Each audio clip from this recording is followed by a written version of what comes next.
Hello, नमस्कार and जय माता दी आप सबको। मैं स्वाति आप सबका स्वागत करती हूँ आपके अपने चैनल शैक ऑफ लिमिटलेस एजुकेशन में। आज के इस क्लास में हम एज से रिलेटेड क्वेश्चंस को डिस्कस करने वाले। एज मीन्स आयु से रिलेटेड हम क्वेश्चंस को डिस्कस करेंगे। आज की ये क्लास हमारी फर्स्ट क्लास रहेगी एज से रिलेटेड। इससे पहले हमने परसेंटेज के कंसेप्ट्स को, परसेंटेज का जो टॉपिक है उसके क्वेश्चंस को कवर अप किया था। जिन्होंने वो वीडियोस नहीं देखी है जाइए और देखिए कि हमने कैसे उन क्वेश्चंस को एक ही मेथड से सॉल्व किया है। ये नहीं कि हर क्वेश्चन में अलग अलग मेथड्स को अप्लाई करके हर क्वेश्चन को एक न्यू क्वेश्चन की तरह वहाँ पे रिप्रेजेंट करा, नहीं, सब क्वेश्चंस पे एक जैसा ही कंसेप्ट अप्लाई करा है। इस चैप्टर में भी हम यही करेंगे। इस एज चैप्टर में भी हम यही करेंगे कि एक ही कंसेप्ट अप्लाई करेंगे, जिससे हमारा चाहे कोई बेसिक क्वेश्चन हो या कोई एडवांस क्वेश्चन हो, सारे क्वेश्चन एक ही मेथड से सॉल्व हो जाए। तो आज की क्लास स्टार्ट करने से पहले हमारी क्लास में जो फर्स्ट टाइम आया है, चैनल को सब्सक्राइब करना ना भूलिए, और अगर वीडियो पसंद आए तो वीडियो को लाइक करना भी बिल्कुल मत भूलिएगा। तो स्टार्ट करते हैं। देखिए, एज से रिलेटेड जो क्वेश्चन है ना, उसमें आपको सिर्फ एक ही बात याद रखनी है। क्वेश्चन को सॉल्व करना है तो एक ही बात याद रखनी है। मैंने एवरेज के चैप्टर में भी आपको ये बताया था। जब एवरेज के चैप्टर में हमने एज रिलेटेड क्वेश्चंस को डिस्कस किया था, वहाँ पे कुछ क्वेश्चंस जो एवरेज से सॉल्व होंगे, हमने वो क्वेश्चंस ऑलरेडी वहाँ डिस्कस कर लिए। जो नहीं होते एवरेज से सॉल्व, उन क्वेश्चन को हम यहाँ करेंगे। ठीक है।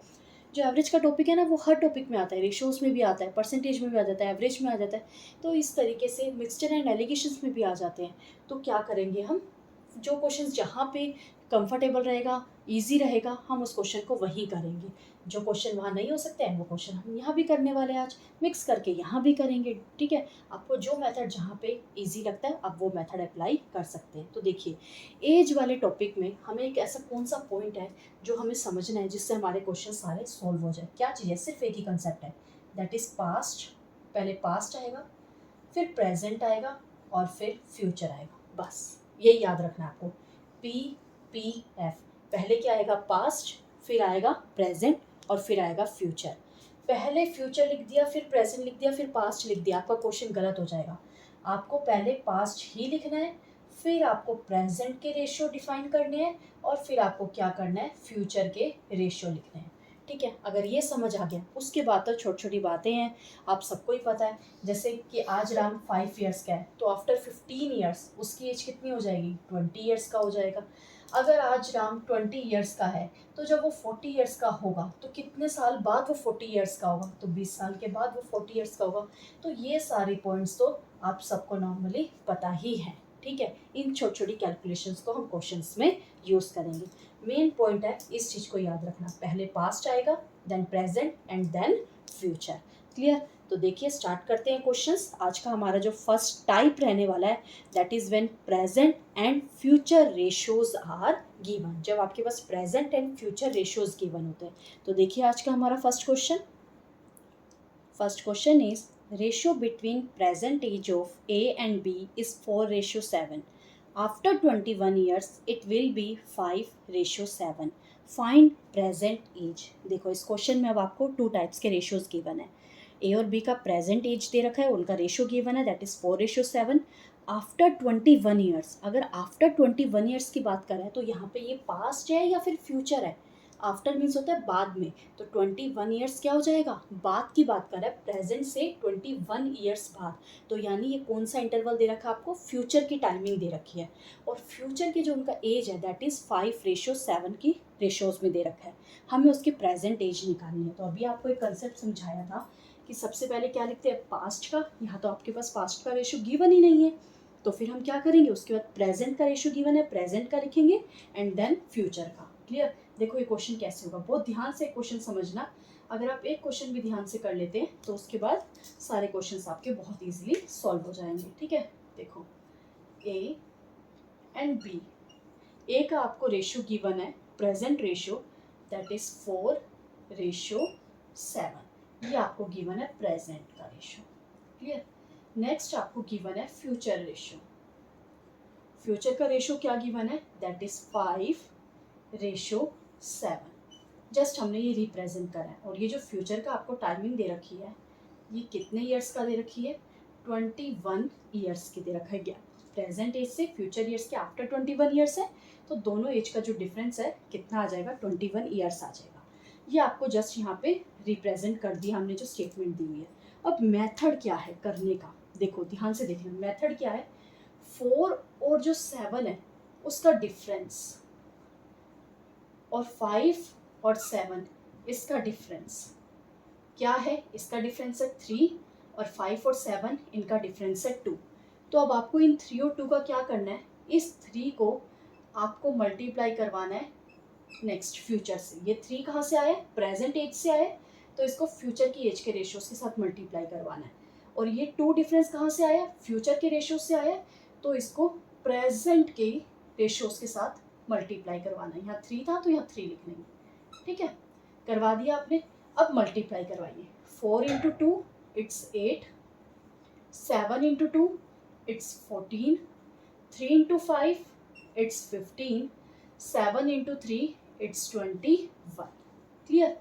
होप यहाँ तक सबको क्लियर हो गया होगा, ठीक है। अब इनको भूल जाइए, अब ये माइंड से निकाल दीजिए। अब आपके पास न्यू रेशियोज आ चुके हैं 8, 14, 15, 20, ठीक है। अब देखो क्या करना है, नेक्स्ट स्टेप क्या होगा अब आपका?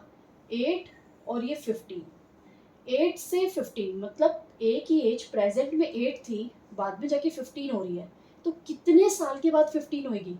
अगर वो ए पर्सन है, कोई ए है जिसका नेम, अगर उसकी एज आज 8 साल है, तो जब वो 15 साल का हो जाएगा तो प्रेजेंट से वो कितने साल के बाद 15 साल का आएगा? कितने साल के बाद होगा? दैट इज 7 ईयर्स, ठीक है। सेम ऐसे आप बी के लिए भी चेक कर लीजिए। आज वो 14 ईयर्स का है, तो 21 ईयर्स का वो कितने साल के बाद हो जाएगा? दैट इज 7 ईयर्स, ठीक है। यहाँ तक सबको क्लियर हो गया होगा। यहाँ भी 7 ईयर आ गया, यहाँ भी 7 ईयर आ गया। दैट मीन्स अभी तक जो आपने क्वेश्चन करा है वो आपका करेक्ट है, क्वेश्चन में कोई प्रॉब्लम नहीं है। अगर ये दोनों साइड ए और बी का, अगर ये टाइमिंग में, इस एज गैप में अगर गैप आ जाता है, यहाँ पे 7 आ रहा है, वहाँ 6 आ रहा है, या 5 आ रहा है, 4 आ रहा है, या 3 आ रहा है, वहाँ 8 आ रहा है, दैट मीन्स आपके क्वेश्चन में अभी कोई ना कोई मिस्टेक हो चुकी है। आगे बढ़ने से पहले उस मिस्टेक को पहले करेक्ट करनी चाहिए, ठीक है। अब हमारा ये एज क्या आ रहा है? सेम आ रहा है, तो आपको यहाँ पे कुछ भी करेक्शन करने की नीड नहीं है। यहाँ तक आपका क्वेश्चन एकदम करेक्ट है। देखो अब क्या करना है, आपके अकॉर्डिंग जो एज गैप है वो कितना आ रहा है? 7 ईयर्स। बट क्वेश्चन के अकॉर्डिंग जो एज गैप है वो कितना आ रहा है? 21 ईयर्स, ठीक है। तो 1 यूनिट की वैल्यू क्या हो जाएगी? 1 यूनिट की वैल्यू क्या आ जाएगी? That is 21/7 is equal to 3। 1 unit की वैल्यू क्या हो जाएगी? 3 हो जाएगी, ठीक है। अब 1 यूनिट की वैल्यू आते ही हमें जो चीज़ फाइंड आउट करनी होती है उसके साथ उसको मल्टीप्लाई करवा देते हैं। हमें क्या फाइंड करना है? Present age. अब प्रेजेंट एज क्या है? That is 8 and 14। अब 4 और 7 को कंसीडर नहीं करोगे, उसका रोल खत्म हो चुका है। किसको कंसीडर करेंगे? 8 एंड 14। और हमारे पास क्या आ चुका है? एक 1 यूनिट की वैल्यू आ चुकी है। तो ए की प्रेजेंट एज अगर आपको फाइंड आउट करनी है तो वो कैसे फाइंड आउट होगी? ए की प्रेजेंट एज 8 को मल्टीप्लाई करवाना है किससे? 3 से, दैट इज 24 ईयर्स। मीन्स ए की प्रेजेंट एज कितनी आ गई? 24 ईयर्स। अब बी की भी फाइंड आउट कर लेते हैं। तो बी की जो प्रेजेंट एज आएगी वो क्या आ जाएगी आपके पास? उसकी अपनी एज यहाँ पे क्या है? रेशियो 14, और 1 यूनिट की वैल्यू क्या आई है? 3, which is equal to 42 years. That is your answer. Answer क्या है आपके पास? ए की प्रेजेंट एज आ गई 24 ईयर्स, और बी की प्रेजेंट एज क्या आ गई? 42 years. That's your answer. Hope सबको ये कंसेप्ट क्लियर हो गया होगा। नहीं हुआ है, एक और बारी देखिए। देखो यहाँ तो खिचड़ी पक चुकी है, अब हो जाने के बाद तो ऐसा ही दिखाई देगा। तो अभी आपको समझाऊंगी ऐसे फिंगर्स के साथ, ये यहाँ पे जा रहा है वो वहाँ जा रहा है, तो नहीं समझ आएगा। नेक्स्ट क्वेश्चन करते हैं। उस क्वेश्चन को फिर दोबारा ध्यान से देखना स्टार्टिंग से। अगर ये क्वेश्चन क्लियर नहीं हुआ है तो वहाँ पे डेफिनेटली 101% आपको क्लियर हो जाएगा, और जिनको हो गया well and good, next question उनको और अच्छे से क्लियर हो जाएगा, ठीक है। तो देखिए next question. Next question is present age of A and B is in the ratio 1:3. After 24 years, it will be 5:9. Find B's present age. अब अगेन हमें यहाँ पे प्रेजेंट एंड फ्यूचर के रेशियोज गिवन है, बिकॉज हम type भी वही कर रहे हैं, प्रेजेंट एंड फ्यूचर रेशियोज। हमें क्या फाइंड करना है? बी का प्रेजेंट एज। तो क्या करते हैं, पहले हम प्रेजेंट का लिखते हैं एंड देन फ्यूचर का। किन किन की एज है? ए की एज है और बी की एज है, ठीक है। ए की एज का प्रेजेंट रेशियो क्या दे रखा है? 1:3। और फ्यूचर रेशो क्या दे रखा है, दैट इज 5:9, और ये कितने ईयर्स के बाद का है, दैट इज 24 ईयर्स। इतना हमें क्वेश्चन में गिवन, आपने रिप्रेजेंट कर लिया। नेक्स्ट स्टेप हमारा क्या होता था, इनका difference, 1 and 3 difference is 2, 5 and 9 difference is 4, यहाँ तक हो जाता था। फिर हम क्या करते थे, मल्टीप्लाई करवाते थे, 4 into 1 is 4, 4 into 3 is 12, 2 into 5 is 10, 2 into 9 it's 18। ठीक है, नेक्स्ट स्टेप क्या होता था हमारे पास, अब इन रेशियोज को हम भूल जाते थे, इनका कोई रोल नहीं है। अब हमें ये 4, 12, 10 और 18 को कंसीडर करना है। ठीक है, देखो अब आप बोलोगे क्यों भूल गए मैम, इनको क्यों नहीं यूज करा, तो देखो इनका रेशियोज भी तो वही है। 4 और 3 को जब आप 4 और 12 को जब आप कट करेंगे तो इनका रेशियो भी तो 1:3 आ रहा है, तो हम इसको जस्ट 4:12 की तरह रिप्रेजेंट कर रहे हैं अपनी कैलकुलेशन को इजी करने के लिए। ठीक है, अब देखो यहाँ क्या है 4 और यहाँ क्या है 10, अगर वो 4 से 10 ईयर्स का हो रहा है तो कितने साल के बाद हो रहा होगा, 6 ईयर्स के बाद। सेम ऐसे यहाँ भी 12 से 18 ईयर्स का हो रहा है तो कितने साल के बाद हो रहा होगा, 6 ईयर्स के बाद। अब यहाँ भी 6 आ गया, यहाँ भी 6 आ गया, दैट मीन्स हमारा क्वेश्चन अभी तक करेक्ट है। ठीक है, अब नेक्स्ट स्टेप क्या होगा, ये तो आपने फाइंड करा 6 ईयर, और ये जो 24 दिया हुआ है ये क्वेश्चन के अकॉर्डिंग दिया हुआ है, क्या दिया रखा है, 6 ईयर्स आपने डिफाइन करा गैप, और 24 ईयर्स क्वेश्चन के अकॉर्डिंग दे रखा है। तो यहाँ से जो 1 यूनिट की वैल्यू आ जाएगी वो क्या आ जाएगी, 24/6 दैट इज 4। 1 यूनिट की आपके पास वैल्यू क्या आ गई, 4। अब नेक्स्ट स्टेप हमारे पास क्या होता था, ये जो 4 1 यूनिट की वैल्यू आ गई है, क्वेश्चन में जो भी हमसे पूछा गया है वहां पर उस 1 यूनिट की वैल्यू से हम मल्टीप्लाई करवा देते थे। हमसे यहाँ क्या पूछा गया, बी की प्रेजेंट एज फाइंड आउट करो। अब बी की यहाँ पे रेशियो क्या था, 12, तो बी की जो प्रेजेंट एज आएगी, प्रेजेंट एज वो क्या आ जाएगी, that is 12 into 4 is equal to 48 years is the answer। Clear, hope सबको क्लियर हो गया होगा ये क्वेश्चन। Now come to the next question. Question is present age of P and Q are in the ratio 3 and 1. After 5 years, the ratio of their age will be 5:2. Find the present age of P and Q. Again हमें present and future के ratios given है because हम उसी type का कर रहे हैं, और हमें फाइंड क्या करना है, दोनों की एज का हमें प्रेजेंट एज यहाँ पे फाइंड आउट करना है। ठीक है, तो आइए देखिए सॉल्यूशन। देखिए इस क्वेश्चन में भी हमें प्रेजेंट और फ्यूचर के रेशियोज गिवन है, तो पहले क्या लिखेंगे, प्रेजेंट एंड देन फ्यूचर। किस किस की एज का रेशियो गिवन है, पी एंड क्यू। क्लियर, अब रेशियोज क्या गिवन है, प्रेजेंट एज का रेशियो गिवन है 3:1 एंड फ्यूचर एज का रेशियो गिवन है दैट इज 5:2, और कितने ईयर्स का गैप गिवन है आपको, दैट इज 5 ईयर्स। ये तो हो गया, हमने क्वेश्चन को रिप्रेजेंट कर लिया। नेक्स्ट स्टेप क्या होता था, difference, 3 and 1 difference is 2, 5 - 2 difference is 3, multiply करवाइए, 3 into 3 it's 9, 3 into 1 it's 3, 2 into 5 it's 10, 2 into 2 it's 4। Clear, अब नेक्स्ट स्टेप क्या होता था हमारे पास, इनकी एज क्या है, 9 ईयर्स का था अब 10 का हो गया, दैट मीन्स कितने साल बाद, 1 ईयर। 3 से 4 साल का हो गया, कितने साल के बाद, 1 साल के बाद।